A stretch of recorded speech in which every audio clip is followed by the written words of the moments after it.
অনেকে বলেন রমাদানে আজানের পরও হাতে থাকা অবশিষ্ট খাবার খেয়ে শেষ করা যাবে। এই প্রচলিত মাসআলা কতটুকু শুদ্ধ? দেখুন, নবী করিম সাল্লাল্লাহু আলাইহি সাল্লাম আজান শোনার পরও যদি হাতে থাকা খাবার থাকে সেটাকে খাওয়ার যে নির্দেশনা দিয়েছিলেন সেটি ছিল তাহাজ্জুদের আজান, এবং সেটি ছিল আব্দুল্লাহ ইবনে উম্মু মাকতুম রাদিয়াল্লাহু তাআলার আজান, যিনি অনেক সময় ফজর ওয়াক্ত সঠিক হয়েছে কিনা সে জিনিসটি তিনি অন্ধ সাহাবী হওয়ার কারণে তার জন্য জানাটা একটু ডিফিকাল্ট ছিল, কঠিন ছিল। এবং মক্কায় মদিনাতে এখনও আমরা জানি যে তাহাজ্জুদের জন্য একটি আজান দেওয়া হয়ে থাকে, এরপর ফজর ওয়াক্ত হলে আরেকটি আজান দেওয়া হয়ে থাকে।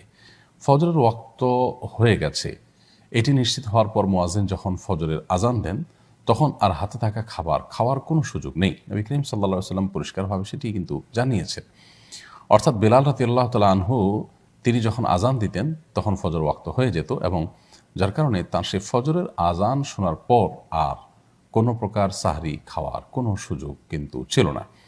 অতএব বিষয়টা নিয়ে কিছুটা ভুল বোঝাবুঝি বা কিছুটা বিভ্রান্তি বা ধোঁয়াশা আমাদের মধ্যে অনেকের মধ্যে আছে। বিষয়টা একটু পরিষ্কার হওয়া দরকার যে যে আজানের পরও হাতে থাকা অবশিষ্ট খাবার খেয়ে শেষ করা যাবে সেটি হলো ফজরের ওয়াক্ত হওয়ার আগে যদি আজান হয়।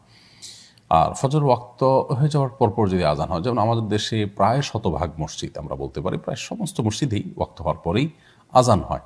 শুধু আমাদের দেশে নয়, প্রায় সারা পৃথিবীতে এখন মূলত ফজরের আজান হয় ওয়াক্ত হওয়ার পরে। কোন মুয়াজ্জিন যদি ভুলে আগে দিয়ে থাকেন সেটা ভিন্ন কথা। তো এই ফজর আজান হয়ে যাওয়া এটা যেহেতু ওয়াক্ত হওয়ার পরে হয়, অতএব এরপর আর কোনো খাবার গ্রহণ করলে সেই সিয়াম বা সে রোজা কাজা আদায় করতে হবে।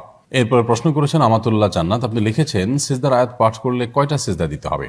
আমরা নামাজে 2 সিজদা দিয়ে থাকি, সেরকম নাকি একটি সিজদা, কিভাবে দিতে হবে বিস্তারিত জানাবেন দয়া করে। বোন আমাতুল্লাহ জান্নাত, খুবই গুরুত্বপূর্ণ প্রশ্ন আপনি করেছেন। কোরআন কারীমের বেশ কিছু আয়াত আছে যে আয়াতগুলোতে আল্লাহ সুবহানাহু ওয়া তাআলা হয় সিজদার নির্দেশ করেছেন, অথবা কোন নবী, কোন রাসূল, আল্লাহর কোন প্রিয় বান্দা তাদের সিজদার কোনো বর্ণনা আল্লাহ উল্লেখ করেছেন। সেই আয়াতগুলো তেলাওয়াত করার পর নবী করিম সাল্লাল্লাহু আলাইহি সাল্লাম সরাসরি সিজদায় লুটিয়ে পড়ে সে আয়াতের উপরে আমল করেছেন। তো এই জন্য একজন মুসলিম হিসাবে সেই আয়াতগুলো যখন আমরা তেলাওয়াত করব, কোরআনের হক এবং কোরআনের প্রাপ্য হলো সেই আয়াতগুলো তেলাওয়াতের পর আমরাও সিজদা দেব। নবী সাল্লাল্লাহু আলাইহি ওয়াসাল্লাম সুস্পষ্ট নির্দেশ রয়েছে। এই জন্য তেলাওয়াতে সিজদা, সিজদার আয়াত তেলাওয়াত করলে, আয়াতে সিজদা তেলাওয়াত করলে সেক্ষেত্রে আমাদেরকে সিজদা দিতে হবে। সিজদার নিয়ম হলো আমরা দাঁড়ানো অবস্থা থেকে আল্লাহু আকবার বলে সিজদা লুটিয়ে পড়ব, এবং সিজদায় গিয়ে আল্লাহ তাআলা তাসবিহ নিবেদন করব যথারীতি সুবহান রাব্বিয়াল আ'লা 3 বার আমরা পাঠ করে এরপর আবার আল্লাহু আকবার বলে আমরা উঠে যাব। এভাবে সিজদার তেলাওয়াতের সিজদা আমাদেরকে দিতে হবে। এক্ষেত্রে একটি সিজদায় যথেষ্ট, 2টা সিজদা দেওয়ার প্রয়োজন নেই, এবং এক্ষেত্রে সিজদা দেওয়ার শুরুতে আল্লাহু আকবার বলার সময় হাত উত্তোলন করার প্রয়োজন নেই। মুখে আল্লাহু আকবার বলে সিজদা লুটিয়ে পড়ে 3 বার তাসবিহ পাঠ করে এরপর আমরা আবার আল্লাহু আকবার বলে উঠে যাব। এর মাধ্যমে সিজদা কমপ্লিট হয়ে যাবে। আব্দুল হালিম লিখেছেন, একসময় ইফতার মাহফিল সম্পর্কে আপনি নেতিবাচক মন্তব্য করেছেন, অথচ ইদানিং শাহজালাল বিজ্ঞান ও প্রযুক্তি বিশ্ববিদ্যালয় সহ একাধিক প্রতিষ্ঠানে ইফতার মাহফিল নিষিদ্ধ করার পর ইফতার মাহফিলের পক্ষে ইতিবাচক কথা বলেছেন। আপনি কি আপনার মত পরিবর্তন করেছেন? বৈপরীত্যের কারণ কি? খুবই গুরুত্বপূর্ণ প্রশ্ন করেছেন ভাই আব্দুল হালিম। দেখুন, ইফতার পার্টি এটা একটা নির্দিষ্ট পরিভাষা। ইফতার পার্টি এই শব্দ দ্বারায় আমাদের দেশে যে একটা সংস্কৃতিকে বোঝানো হয়ে থাকে, সেই সংস্কৃতিটা আমরা সবাই কম বেশি জানি, যে পলিটিক্যাল এবং কর্পোরেট দুনিয়াতে সাধারণত ইফতারের যে আয়োজনগুলো হয়ে থাকে সেই আয়োজনগুলোকে সচরাচর ইফতার পার্টি বলে, যদিও এর বাইরেও ইফতার পার্টি হয়। ইফতার পার্টি বলতে যেগুলো হয়, যে অনুষ্ঠানগুলো হয়, সেই অনুষ্ঠানগুলোতে ইসলামের ইফতারের মতো এই কাজটি ধর্মীয় যে ভাবগাম্ভীর্য আছে তার চাইতে উৎসবের দিকটাই প্রাধান্য থাকে এক। দ্বিতীয়ত, সেগুলোতে অনেক ক্ষেত্রেই নারী পুরুষের মিশ্রণ থাকে, পর্দার বিধান সুস্পষ্ট লঙ্ঘন হয় এবং আরও অনেক বিধান লঙ্ঘন হয়। এবং আরেকটি গুরুত্বপূর্ণ বিষয় হলো, এই জাতীয় অনুষ্ঠানগুলোর বেশিরভাগ ক্ষেত্রে ইন্টেনশন থাকে একান্তই পার্থিব, অর্থাৎ ইফতারটা একটা উসিলা বা উপলক্ষ মাত্র। সেখানে হয়তো কর্পোরেট হাউসগুলোর তাদের বাণিজ্যিক এইম টার্গেট থাকে, এবং পলিটিক্যাল পার্টিগুলোর দুনিয়াবি রাজনৈতিক উদ্দেশ্য থাকে। তো সেই বিষয়গুলোকে মাথায় রেখে ইফতার পার্টি বলতে যে কালচার, সুনির্দিষ্ট যে কালচার আছে সেটার সমালোচনা আমরা করেছি এবং এখনও করছি। এ বিষয়ে আমাদের মতের কোনো পরিবর্তন হয়নি। তবে আমাদের সম্প্রতি যে শাহজালাল বিজ্ঞান ও প্রযুক্তি বিশ্ববিদ্যালয়, নোয়াখালী বিজ্ঞান ও প্রযুক্তি বিশ্ববিদ্যালয়ে আমরা বিজ্ঞপ্তি দেখেছি, সেখানে পরিষ্কারভাবে ক্যাম্পাসের অভ্যন্তরে ইফতার অনুষ্ঠানকে নিষিদ্ধ করা হয়েছে। আমরা কিন্তু আমাদের স্ট্যাটাসে সজ্ঞানে এবং সচেতনভাবে ইফতার অনুষ্ঠান শব্দটি লিখেছি, কারণ নিষেধাজ্ঞার যে ধরন তা দেখে বোঝা যাচ্ছে যে ইফতারের সম্মিলিত আয়োজনকে সেখানে নিরুৎসাহিত করা হয়েছিল, যার কারণে আমরা সাধারণভাবে ইফতারের সম্মিলিত আয়োজনকেই নিষিদ্ধ করার বা নিরুৎসাহিত করার এ বিষয়টির প্রতিবাদ আমরা জানিয়েছি। মসজিদে কিছু মানুষ যদি একত্র হন, একত্র হয়ে ইফতার করেন, তাহলে এটাও এক প্রকার ইফতার মাহফিল বা ইফতার পার্টি বা ইফতারের সম্মিলিত আয়োজন, যে নামই দেই না কেন। তো এখানে ওই যে প্রচলিত অর্থে ইফতার পার্টি বলতে যে নির্দিষ্ট একটা কালচার বা একটা চিত্র আমাদের সমাজে আছে আমরা জানি, এর বাইরেও আপনার এ ধরনের সম্মিলিত ইফতারের আয়োজন হতে পারে, সেটাকে কেউ আক্ষরিক অর্থে ইফতার পার্টি বলতেই পারেন। তো ঢালাওভাবে নিষেধাজ্ঞার মধ্যে কিন্তু সেগুলোও পড়ে যায়, সেজন্য আমরা এটার প্রতিবাদ করেছি।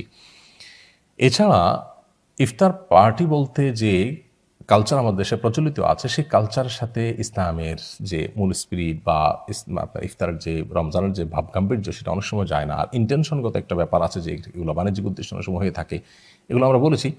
তো সেই বিষয়গুলোকে মাথায় রেখে সেই পার্সপেক্টিভ থেকে আমরা সে ব্যাপারে নেতিবাচক মন্তব্য করেছি এবং সেটা এখনও বলবৎ আছে।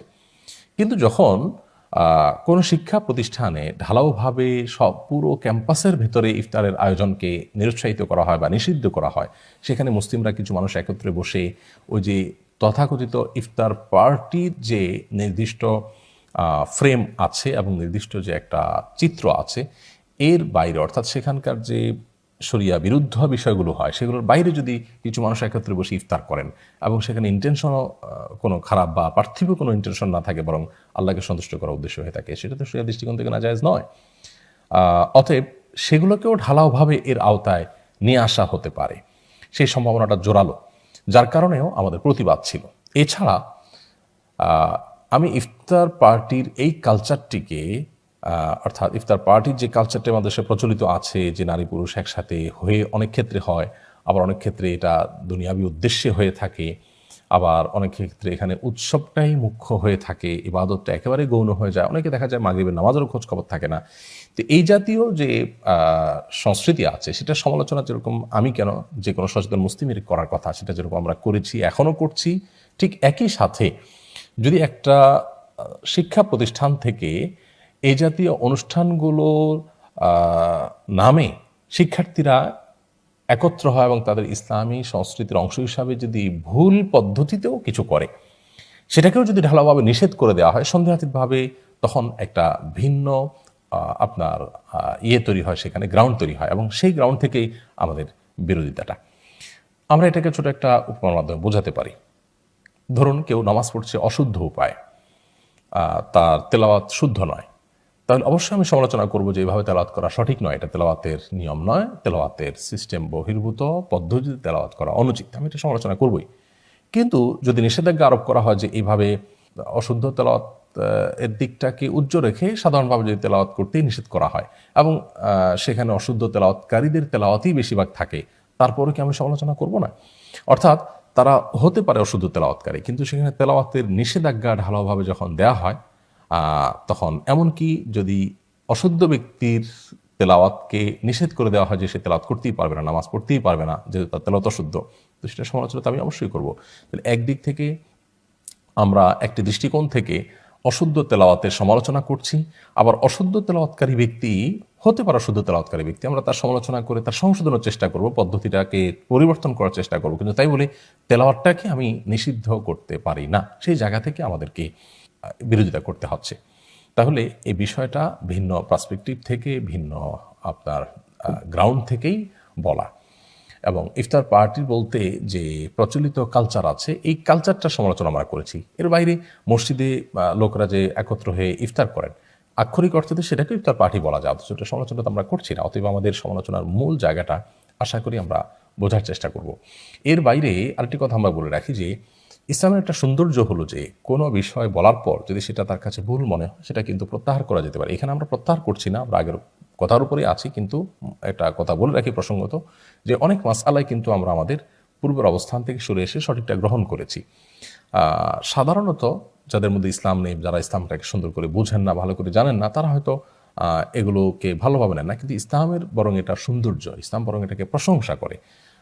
আমরা একসময় আর্টিফিশিয়াল মেহেদি ব্যবহার করলে উজু হবে না বলতাম, কিন্তু পরবর্তীতে আমাদের আরও অধিকতর পড়াশোনা এবং গবেষণা করার সুযোগ হয়েছে, তখন আমরা দেখেছি যে না, এটা উজু ভঙ্গের কারণ নয়, বা উজু ভঙ্গের ক্ষেত্রে কোনো প্রতিবন্ধকতা সৃষ্টি করে না, উজু হওয়ার ক্ষেত্রে কোনো প্রতিবন্ধকতা সৃষ্টি করে না। এই জন্য সেই আর্টিফিশিয়াল মেহেদি ব্যবহার করে উজু করা বা উজু হবে সেই মাসআলা আমরা বলেছি, অর্থাৎ আগের অবস্থান থেকে আমরা সরে এসেছি এবং সেটা পরিষ্কার করেছি যে আমাদের আগের অবস্থান থেকে আমরা সরে এসেছি। এই কারণে ইসলামের ইতিহাসের বড় বড় ইমামগণ, আলিমগণ, ফকিগণ, তারা শত শত হাজার হাজার মাসআলায় তারা সরে এসেছেন এবং তাদের অবস্থান পরিবর্তন করেছেন, এবং এটা প্রশংসনীয়। আমরা তো সেখানে নস্যি সাধারণ মানুষ, অতএব পরিবর্তন হওয়াটা দোষণীয় না, কিন্তু ইফতার পার্টির ক্ষেত্রে আমাদের পরিবর্তন হয়নি, অবস্থান আগেরটাই আছে। যে ইফতার পার্টি বলতে সুনির্দিষ্ট যে কালচার, যে ফ্রেম আমাদের চিত্রে ভেসে ওঠে, ইসলামী শরিয়ার দৃষ্টিকোণ থেকে সেটা প্রশংসনীয় নয়, সেটিকে আমরা নিরুৎসাহিত করেছি। অবশ্য সাহরি পার্টির পরে আমরা সবসময় কঠোর কথা বলে এসেছি যে সাহরির এই সময়টাতে নির্জনে নিবৃত্তে আল্লাহ তাআলাকে ইবাদত নিবেদন করার কথা, দোয়া নিবেদন করার কথা, এটা উৎসবের কোনো আমেজ বা পরিবেশ তৈরি করার কথা নয়। অতএব ওইটার পর আমরা সবসময় শক্তভাবে বলেছি। আর ইফতার ব্যাপারটাকে শর্ত সাপেক্ষে আপনার বিশেষ বিশেষ কিছু হারাম অনুষঙ্গ, হারাম কিছু বিষয় থাকার কারণে, বা ইসলাম এর সাথে যায় না এরকম কিছু কালচার সেখানে থাকার কারণে, তখন সেটাকে আমরা নিরুৎসাহিত করেছি বা সেটা সমালোচনা করেছি। আশা করি বিষয়টি পরিষ্কার হয়েছে।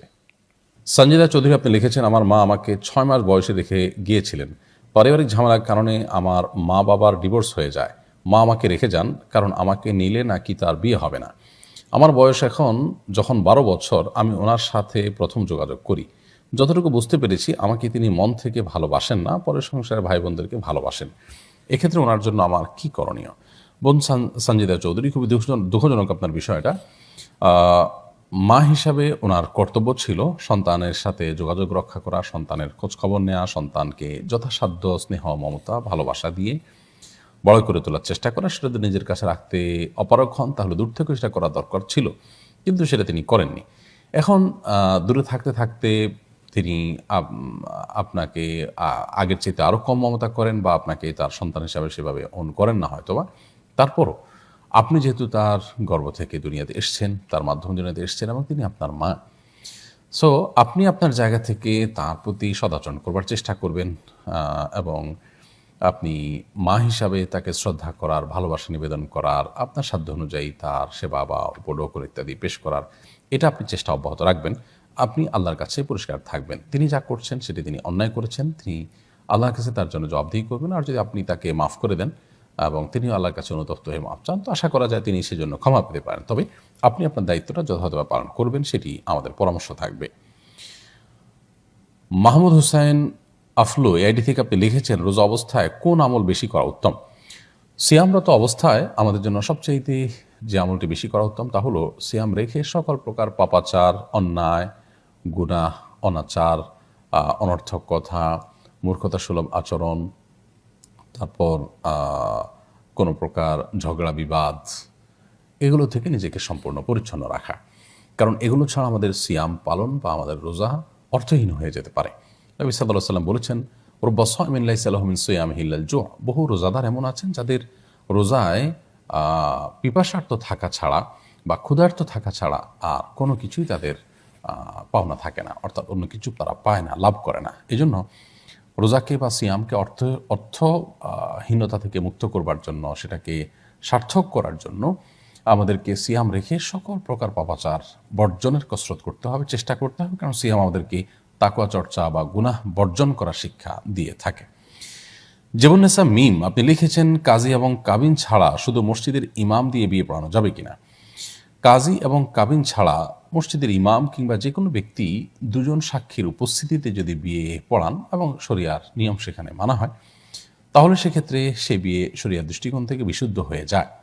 যদিও রাষ্ট্রের আইনে কাবিন নামা পূরণ করা এবং সেখানে স্বাক্ষর দেওয়া, অর্থাৎ বিবাহ রেজিস্ট্রি করা কাজী সাহেবের মাধ্যমে, সেই আইন রয়েছে। অতএব রাষ্ট্রের চোখে বা রাষ্ট্রের আইনে বিবাহ এটি তখনই বৈধ হবে বা তখনই রাষ্ট্রের চোখে বিবাহটা নিবন্ধিত হবে যখন সেটা কাবিননামা পূরণ করা হবে এবং কাজের মাধ্যমে সেটি রেজিস্ট্রেশন করা হবে। ইসলাম শরীয়তের দৃষ্টিকোণ থেকে যদি দুজন সাক্ষীর উপস্থিতিতে প্রাপ্তবয়স্ক নারী পুরুষের বিয়ে হয়ে থাকে তাহলে সেক্ষেত্রে সেই বিয়ে শরিয়া সম্মত পদ্ধতিতে হলে কোনো অসুবিধা নেই। সেখানে মহর ধার্য করা থাকবে, অভিভাবকদের মাধ্যমে হবে।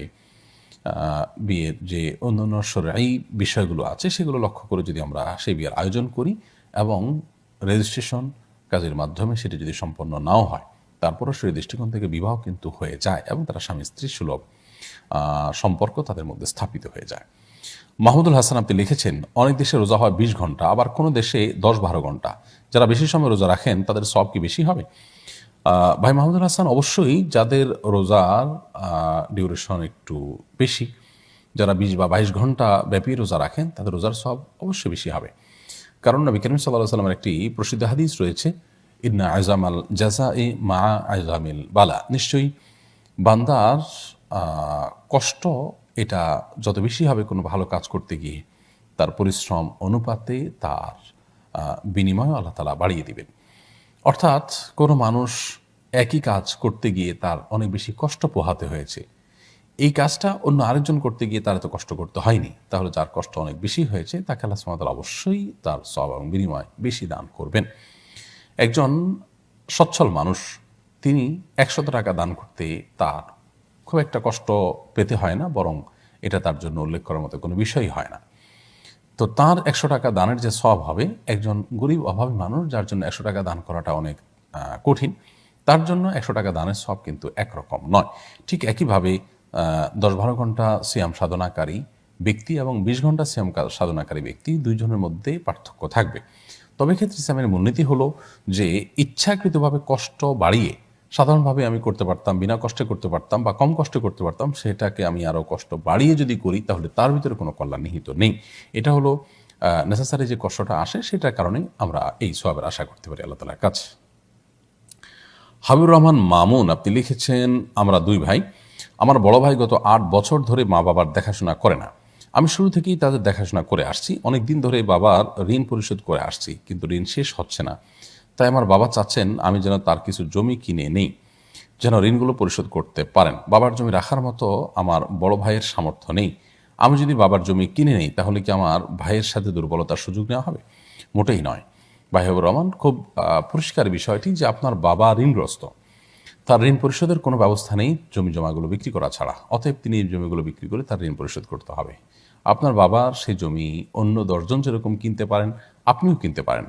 অতএব আপনি যদি তার জমি কিনে তাকে মূল্য পরিশোধ করে দেন, তা দিয়ে তার ঋণ পরিশোধ করা হয়, তাহলে সেক্ষেত্রে সেটা অবশ্যই জায়েজ কাজ, বৈধ কাজ, কোনো সমস্যা নেই। তবে এক্ষেত্রে দেখতে হবে যে আপনি সুবিধা নেওয়ার জন্য অল্প দামে, বাজার মূল্যের চাইতে কমে বাবার কাছ থেকে জমিটা নিয়ে নিচ্ছেন কিনা, হাতিয়ে নিচ্ছেন কিনা, সেটা একটা ব্যাপার। যদি সেরকম কিছু করে থাকেন তাহলে সেটা অবশ্যই আপনার জন্য নাজায়েজ এবং গুনাহের কাজ হবে। বাবাকে আপনি যদি সুযোগ সন্ধানী হয়ে অল্প দাম ধরিয়ে দিয়ে জমিটা নিয়ে নেন তাহলে সেক্ষেত্রে সেটা নাজায়েজ হতে পারে, হবে। কিন্তু এর বাইরে আপনার সাধারণ যে মূল্য আছে বাজারে, সেই মূল্যে আপনি যদি এটা নিয়ে থাকেন ইনশাআল্লাহ বিদিন আপনার কেনাটা জায়েজ হবে, কোনো অসুবিধা নেই। উম্মে কুলসুম আপনি লিখেছেন, ফরজ রোজার কাফারা হিসাবে যে রোজাগুলো রাখতে হয় তাতে কি ধারাবাহিকতা জরুরি? ফরজ রোজা রেখে যদি কেউ ভেঙে ফেলেন সেক্ষেত্রে একটি রোজা ভাঙার কারণে একটি কাজার পাশাপাশি 60টি রোজা ধারাবাহিকভাবে রাখতে হয়, এটি কাফারা বা ক্ষতিপূরণ। এই কাফারা 60টি রোজা রাখার ক্ষেত্রে ধারাবাহিকতা রক্ষা করা জরুরি। কোরআন কারীমে আল্লাহ তাআলা একেবারে পরিষ্কারভাবে এখানে মুতাতাবিআত শব্দ উল্লেখ করেছেন, যার অর্থ হলো যে ধারাবাহিকভাবে এগুলো রাখতে হবে, নির্বিচ্ছিন্নভাবে রাখতে হবে। অতএব যদি 60টি রোজা রাখতে গিয়ে মাঝে গ্যাপ হয়ে যায়, কোনো এক কারণে একটি রোজা না রাখা হলো না, যে কোনো কারণে, তাহলে সেক্ষেত্রে আবার তাকে শুরু থেকে শুরু করতে হবে। এটা হলো রোজা ভঙ্গের কাফারা। যদি সেটা আপনি করতে না পারেন বা সে করতে এত টানা 60টা রোজা রাখতে আপনি সক্ষম না হন, তাহলে সেক্ষেত্রে আপনি 60 জন মিসকিনকে খাদ্য দান করবেন, এটা হলো আরেকটি বিকল্প। নাজমুল হোসেন আপনি লিখেছেন, আমি 14 পারা কোরআন মুখস্থ করেছিলাম, একটু সমস্যার কারণে আর পড়তে পারি নাই, ইয়াদ নাই, কিন্তু দেখে দেখে পড়ি, এতে আমার গুনাহ হবে কিনা? ভাই নাজমুল হোসেন, 14 পারা কোরআন মুখস্থ করার পর আপনি পড়তে পারেননি, এটাতে কোনো অসুবিধা নেই, কারণ পুরো 30 পারা কোরআনই হাফেজ হইতে হবে, কেউ তার চেয়ে কম হেফজ করলে কোনো গুনাহ হবে এমন কোনো কথা নেই। আপনি যে পরিমাণ মুখস্থ করেছেন সেই পরিমাণ সওয়াব পাবেন। কিন্তু এই যে 14 পারা মুখস্থ করেছেন এটা যে আপনি ভুলে গিয়েছেন এটা খুবই জঘন্য অপরাধ এবং গুনাহের কথা। বিশেষ করে যখন সেটি হবে আমাদের অলসতার কারণে এবং নিয়মিত তেলাওয়াত না করার কারণে। এবং নবী করিম সাল্লাল্লাহু আলাইহি সাল্লামকে বান্দার বিভিন্ন পাপগুলো দেখানো হয়েছিল, অপরাধগুলো মাত্রা কেমন সেটা, ভয়াবহতা কেমন সেটা দেখানো হয়েছিল মেরাজে। তোমাদের থেকে একটা ছিল এটি, এবং যে অপরাধের মাত্রা সবচেয়ে ভয়াবহ ছিল তোমাদের থেকে এটি ছিল একটি, যে বান্দা কোরআনে কারিমের তেলাওয়াত বা কোরআনে কারিমের হিফজ এটা ধরে রাখতে পারবেন না, বরং তিনি ভুলে যাবেন। এটা খুবই ভয়ঙ্কর অপরাধ হিসাবে তাকে দেখানো হয়েছে। সো আমার মনে হয় আপনার তওবা করা উচিত এবং এখন আবার সেটাকে উদ্ধার করার চেষ্টাটা অব্যাহত রাখা দরকার। কোরআন কারিমের তেলাওয়াত হিফজ করার পর সেটা ভুলে যাওয়া মোটেও ভালো কিছু নয়। আর যদি কারোর স্মৃতিশক্তি দুর্বল হওয়ার কারণে তিনি শত চেষ্টা করে ধরে রাখতে পারেন না, একটা সময় ছিল, এখন আর তার সেটা উনি তেলাওয়াত নিয়মিতই করছেন বাট ভুলে যাচ্ছেন, তো স্মৃতিশক্তির এই যে আপনার সমস্যা এটার কারণে যদি হয় তাহলে সেক্ষেত্রে অবশ্যই তিনি গুনাহগার হবেন না, কারণ এটা তার হাতে নয়। নিরুপমা এটি থেকে আপনি লিখেছেন, আমি একজন নমুসলিম, আমি আমার পরিবার থেকে এই কথা লুকিয়ে রাখার যথাসম্ভব চেষ্টা করছি, কারণ তারা এটা মেনে নিবে না। আল্লাহর সাহায্য না করলে হয়তো আমার একটি রোজাও রাখা সম্ভব হবে না। এক্ষেত্রে আমার করণীয় কি? আমার পরিবারের হেদায়েতের জন্য কোনো বিশেষ দোয়া বা আমল আছে কিনা? দেখুন, আল্লাহ তাআলা আপনাকে ইসলামের পথে ছায়াতলে এনেছেন এবং আপনি সত্য উপলব্ধি করেছেন, সত্য ধর্ম গ্রহণ করেছেন। সন্দেহাতীতভাবে এটি আপনার জন্য সৌভাগ্যের বিষয়। এবং সত্য ধর্ম গ্রহণ করা বা যে কোনো সত্যকে গ্রহণ করার পর মানুষকে অনেক সময় স্ট্রাগলের মধ্য দিয়ে সময় পার করতে হয়, অনেক চ্যালেঞ্জ এর মুখোমুখি হতে হয়, যেটা আমাদের ইসলামের একেবারে সোনার যুগের স্বর্ণমানব সাহাবা ইকরামের অনেককে হতে হয়েছে।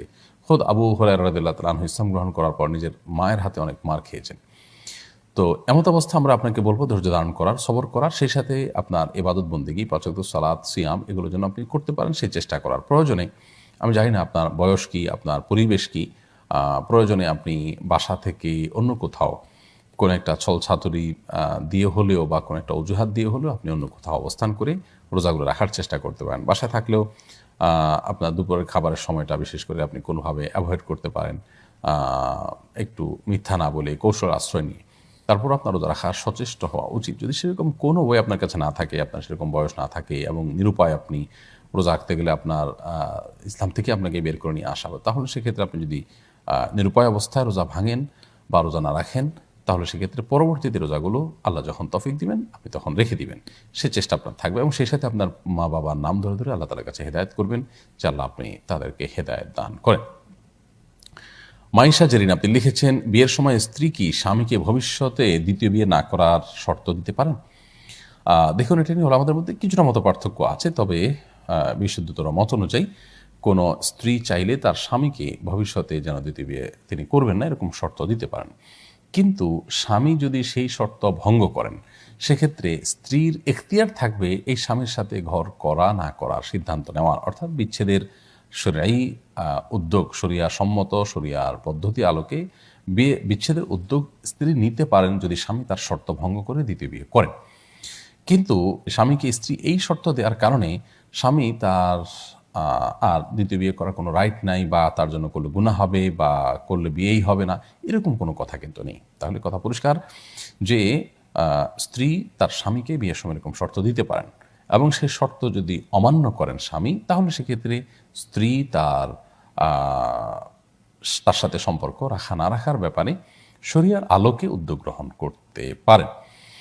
ব্যাপারটি অনেকটা এরকম যে কোনো স্ত্রী যদি তার স্বামীকে শর্ত দেন বিয়ের আগে যে আমাকে এই শহর থেকে তুমি বের করতে পারবে না, আমি এই সিটিতে থাকবো বা এই দেশেই থাকবো, আমি অন্য এর বাইরে যাব না, তো তুমি আমাকে এর বাইরে নিবা না, এই শর্তে আমি তোমার সাথে বিয়েতে সম্মত আছি। স্বামী যদি মেনে নেন তাহলে সেক্ষেত্রে স্বামীর জন্য সেটা রক্ষা করা কর্তব্য। যদি স্বামী রক্ষা না করেন তাহলে সেক্ষেত্রে স্ত্রীর এখতিয়ার থাকবে শরীয়ী উপায়ে বিচ্ছেদের উদ্যোগ নেওয়া। তো স্বামী যখন স্ত্রীকে কথা দিবেন যে হ্যাঁ তিনি আর বিয়ে করবেন না, তো সেটা রক্ষা করা তার কর্তব্য। তিনি যদি না করেন তো সেক্ষেত্রে তার বিয়েটা হবে না, দ্বিতীয় বিয়ে হবে না, ব্যাপারটা সেরকম না। কিন্তু স্ত্রীর সেক্ষেত্রে এখতিয়ার থাকে তার সাথে সম্পর্ক রক্ষা করা কিংবা না করার, তবে অবশ্যই সম্পর্ক ছিন্ন করার শরীয়ী নিয়ম অনুসরণ করতে হবে। জয়নুল আবেদিন আপনি লিখেছেন, পবিত্র রমজান মাসের প্রাক্কালে একটি বেসরকারি বিশ্ববিদ্যালয় গালা নাইট নামে অশ্লীলতার চূড়ান্ত প্রদর্শনী হয়েছে। আরেকটি সরকারি কারিগরি বিশ্ববিদ্যালয়ে ঠিক ফজরের সময় কনসার্ট অনুষ্ঠিত হয়েছে, অথচ একই সময়ে একাধিক বিশ্ববিদ্যালয় ক্যাম্পাস ইফতার মাহফিল নিষিদ্ধ ঘোষণা করা হয়েছে, আরেকটি বিশ্ববিদ্যালয় সাহারিতে গরুর মাংস নিষিদ্ধ করেছে। সবগুলো ঘটনার যোগসূত্র আছে কিনা আপনি কি মনে করেন? ভাই জয়নুল আবেদিন, যোগসূত্র আছে কিনা আমি বলতে পারবো না, থাকতে পারে যোগসূত্র, থাকার যথেষ্ট সম্ভাবনা আছে। কারণ আমরা দেখতে পাচ্ছি যে খুব দুঃখজনকভাবে আমাদের শিক্ষা খাতে যা হচ্ছে তা সাধারণ মানুষের চিন্তা চেতনা এবং এদেশের মানুষের বিশ্বাস এবং এদেশের মানুষের যে সাধারণ প্র্যাকটিস আছে তার পরিপন্থী। জনগণের ট্যাক্সের টাকায় পরিচালিত প্রতিষ্ঠানগুলোতে জনগণের চিন্তাধারার পরিপন্থী বিষয় সেখানে যদি হয়, সেটা খুবই দুঃখজনক এবং অনাকাঙ্ক্ষিত। অতএব শিক্ষা প্রতিষ্ঠানগুলোতে অতি সম্প্রতি পাঠ্যপুস্তক থেকে নিয়ে সেখানে কালচারাল বিষয়গুলোতে সব ক্ষেত্রে ইসলামোফোবিয়া আপনার সেখানে কাজ করছে বলে আমরা মনে করছি। এবং ইসলাম বিতাড়নের একটা প্রক্রিয়া কেউ বা কারা যেন খুব অত্যন্ত মানে সুকৌশলে সেখানে পরিচালনা করছে। হিজাব নেকাব নিয়ে দায় নিয়ে সেখানে গলদঘর্ম হতে হচ্ছে, ইসলামের বিধিবিধানগুলো মানতে সেখানে নানা রকমের বাধা সৃষ্টি করা হচ্ছে, ক্লাসে নানা রকম বিরূপ মন্তব্য শিক্ষার্থীদেরকে অনেক সময় শুনতে হচ্ছে, কর্তৃপক্ষ এক এক সময় এক একটা আপনার উদ্ভট সব আদেশ নিষেধ জারি করছেন। এর মধ্যে অতি সম্প্রতি যে গণহারে ক্যাম্পাসের ভিতরে ইফতার আয়োজনের ব্যাপারে যে ইফতার পার্টি বা ইফতার সম্মিলিত আয়োজনের পরে যে নিষেধাজ্ঞা আরোপ করা হয়েছে, এ বিষয়গুলো তারই ধারাবাহিকতা বলে আমাদের কাছে মনে হয়েছে। তবে যদিও ইফতার আয়োজন সম্পর্কে কর্তৃপক্ষ তাদের অবস্থান পরিষ্কার করেছেন, ব্যাখ্যা দিয়েছেন যে আসলে স্ব-উদ্যোগে কোনো ইফতারের আয়োজন হলে, সম্মিলিত উদ্যোগ নেওয়া হলে সেটার পরে তারা নিষেধাজ্ঞা আরোপ করেননি। সো তাদের জায়গা থেকে তারা সরে এসছেন এবং গরুর গোশত নিষিদ্ধের বিষয়টা থেকেও আমি যতটুকু জানি তারা সরে এসছেন। কিন্তু সরে এসছেন এটা প্রশংসনীয় হলেও একটা মুসলিম অধ্যুষিত দেশে সাহরির খাবার তো মুসলিমরাই গ্রহণ করে, অন্য ধর্ম মানুষ গ্রহণ করে না, সেখানে গরুর গোশত নিষিদ্ধ করতে হবে কেন? এখান থেকে বোঝা যায় যে খুব অ্যাগ্রেসিভলি ইসলাম এবং মুসলিমদের যে কালচারগুলো আছে সেগুলোকে কোণঠাসা করা হচ্ছে। এগুলো কোনো ভালো পরিণতি আমাদের জন্য বয়ে আনবে না। খুব বাজে একটা সময় আমরা পার করছি সন্দেহাতীতভাবে শিক্ষা খাতে অন্তত। এ বিষয়ে সংশ্লিষ্ট কর্তৃপক্ষ, সরকার সর্বোচ্চ মহল তারা যথাযথ সিদ্ধান্ত নেবেন এবং তারা সময়োপযোগী পদক্ষেপ নেবেন এবং শিক্ষা খাতে এই যে নৈরাজ্য, বিশেষ করে আপনার নানা রকম বিতর্কিত যে উদ্যোগগুলো গ্রহণ করা হচ্ছে সেগুলো বন্ধ করতে তারা সচেষ্ট হবেন, এই আশা অবশ্যই আমরা ব্যক্ত করব। সাইদ রিয়াদ, আপনি লিখেছেন দোয়া কবুলের জন্য কি কি পূর্ব শর্ত রয়েছে? দোয়া কবুলের জন্য অনেকগুলো শর্তের ভিতরে একটা শর্ত হলো যে হালাল উপার্জন হতে হবে। হারাম উপার্জনকারী ব্যক্তির দোয়া কবুল হয় না। অতএব আমাদের দোয়া যেন হয় হালাল উপার্জন করা, দেহ দিয়ে হালাল উপার্জন করা অবস্থায়, হারাম থেকে পরিপূর্ণভাবে মুক্ত থেকে আল্লাহ তাআলার কাছে দোয়া নিবেদন করতে হবে।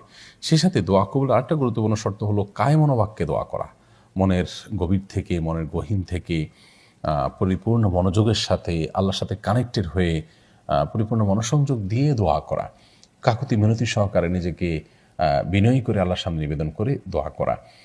এবং আরেকটি দোয়া কবুলের শর্ত হলো যে দোয়া করার সময় অবশ্যই হালাল এবং বৈধ বিষয়ে দোয়া করার বিষয় খেয়াল রাখা, কোনো অবৈধ আল্লাহ নিষিদ্ধ কোনো বিষয়ের জন্য যেন দোয়া করা না হয় সেদিকটি খেয়াল করা। দোয়া করার আরেকটা শর্ত হলো যে আমরা যখন দোয়া করব তখন অবশ্যই আমাদের লক্ষ্য করা কর্তব্য যে আমরা দোয়া করতে যখনই করব তখন আল্লাহর কাছে সেটি কবুল হবে সেরকম জোরালো আশা নিয়ে দোয়া করা। আশা নিরাশার দোলাচলে থেকে দোয়া করলে সেই দোয়া কবুল হওয়ার সম্ভাবনা খুব কম থাকে। এছাড়া দোয়ার জন্য আদবগুলো আছে, আল্লাহর প্রশংসা, নবী সাল্লাল্লাহু আলাইহি ওয়াসাল্লামের প্রতি দুরূদ প্রেরণ করা, সেই বিষয়গুলো দোয়ার মধ্যে থাকা দোয়া কবুলের জন্য সহায়ক। ওবায়দুর রহমান, আপনি লিখেছেন মসজিদে আজান হয়ে গেলে উক্ত মসজিদে নির্ধারিত সময়ের পূর্বে কয়েকজন মিলে মসজিদের এক পাশে জামাত পড়া কতটুকু যুক্তিসঙ্গত? আজান হয়ে গেছে, এখনো মূল জামাত অনুষ্ঠিত হয়নি, এর মধ্যে মসজিদের কোনো এক প্রান্তে বা কোনো এক পাশে যদি একজন মিলে ছোট করে জামাত করেন এবং তারা যদি কোথাও সফরে বের হবেন বা কোথাও চলে যাবেন, মূল জামাত পর্যন্ত তাদের অপেক্ষা করার সুযোগ নেই, তাদের গাড়ির সময় হয়ে গেছে ইত্যাদি, এরকম যদি হয় তাহলে এটি তারা করতে পারেন, এটি তাদের জন্য নাজায়েজ বা নিষিদ্ধ নয়। তবে সাধারণ অবস্থাতে মূল জামাতের জন্য অপেক্ষা করাটাই উত্তম এবং সেটাই নির্দেশিত। এরপর প্রশ্ন করেছেন রুমানা রশিদ, আপনি লিখেছেন রমজানে তওবা কিভাবে করব? বোন রুমানা, রমজানে তওবা করার পদ্ধতি রমজানের বাইরে তওবা করার পদ্ধতির মধ্যে কোনো পার্থক্য নেই। বিশেষ কোনো পাপ বা অন্যায় থেকে আপনি তওবা করে ফিরে আসতে চাচ্ছেন, আপনি সাধারণভাবে আল্লাহ তাআলার কাছে ইস্তেগফার এবং তওবা নিবেদন করতে পারেন, ক্ষমা প্রার্থনা নিজের কৃত অপরাধের জন্য এবং ভবিষ্যতের জন্য আপনি আপনার ভুল জায়গা থেকে ফিরে এসে নতুন করে নিজেকে দাঁড় করাবার সংকল্প করলেন আল্লাহ তাআলার কাছে, সেই প্রতিশ্রুতি, সেই প্রতিজ্ঞা করে আপনি নতুন করে শুরু করলেন, এটাই তওবা। তবে এটাকে আরও সুন্দরভাবে করতে চাইলে 2 রাকাত সালাত আদায় করে সালাতুত তওবা পড়ে এরপর আল্লাহ সুবহানাহু ওয়া তাআলার কাছে আপনি ইস্তেগফার করলেন, তওবা করলেন, এর মাধ্যমে ইনশাআল্লাহ হয়তো তওবাটা পরিপূর্ণতা পেতে পারে। আফান লিখছেন, পুরুষরা হাতে মেহেদি দিলে কি গুনাহ হবে? পুরুষরা হাতে মেহেদি দিলে গুনাহ হবে এটা সরাসরি বলা কঠিন। তবে এটা ঠিক যে পুরুষদের জন্য হাতের মেহেদির ব্যবহার নয়, বরং হাতে মেহেদি মেয়েরা দিবেন। নবী করিম সাল্লাল্লাহু আলাইহি সাল্লাম তিনি একজন নারীর হাত কোনো আড়াল থেকে কোনো কিছু তিনি দিয়েছেন এরকম কিছু একটা নারীদের দিক থেকে, তার হাতে মেহেদি না দেখে আশ্চর্য হয়ে বলেছেন যে এটা কি কোনো পুরুষের হাত কিনা, কারণ মহিলাদের দিক থেকে হাতটি এসেছে, আবার সেখানে মেহেদি নেই। তখন তিনি চিন্তা করেছেন যে মহিলাদের মধ্যে আবার কোনো পুরুষ আসলো কিনা। সেই জায়গা থেকে তিনি অবাক হয়ে বিষয় জিজ্ঞাসা করেছেন এটা কোনো পুরুষের হাত কিনা। তো এই হাদিস থেকে বোঝা যায় যে মেহেদি মহিলারা হাতে দিবে, পুরুষরা নয়। এবং এই জাতীয় সাজগোজগুলো ইসলাম মেয়েদেরকে করার জন্য উৎসাহ দিয়েছে, পুরুষদের জন্য নয়। অতএব সেই আলোকে পুরুষদের জন্য হাতে মেহেদি ব্যবহার করা শরীয়ী দৃষ্টিকোণ থেকে প্রশংসনীয় কাজ নয়। তবে এর কারণে কোনো কাবিরা গুনাহ হবে সেটা বলা কঠিন, যে এর কারণে আপনি মহাপাপ করলেন, ব্যাপারটা করা কঠিন, ব্যাপারটা বলা কঠিন। হাদিসে অবশ্য বলা আছে লাআনাল্লাহুল মুতাশাব্বিহিনা মিনার রিজালি বিন নিসা, যে সমস্ত পুরুষরা মহিলাদের বেশ ধারণ করে তাদের প্রতি আল্লাহ তাআলা লানত বর্ষিত হয়। তো মেহেদি পুরুষরা তাদের চুলে, দাড়িতে, বিভিন্ন পশম ইত্যাদিতে যখন সাদা হয়ে যায় সেখানে তারা ব্যবহার করতে পারেন। তো চুল, দাড়ি, মোচ এগুলোতে যেহেতু তারা ব্যবহার করতে পারছেন, সেই জায়গা থেকেই কোনো পুরুষ যদি হাতে মেহেদি ব্যবহার করেন, এটা সরাসরি নারীর সাথে সাদৃশ্য গ্রহণ, এটা সে অর্থে বলাটা কঠিন। এজন্য এটাকে হারাম বলা যাবে না, তবে সন্দেহাতীতভাবে এটা অনুত্তম কাজ এবং শরিয়ার যে আপনার মূলনীতি আছে সেটা পরিপন্থী।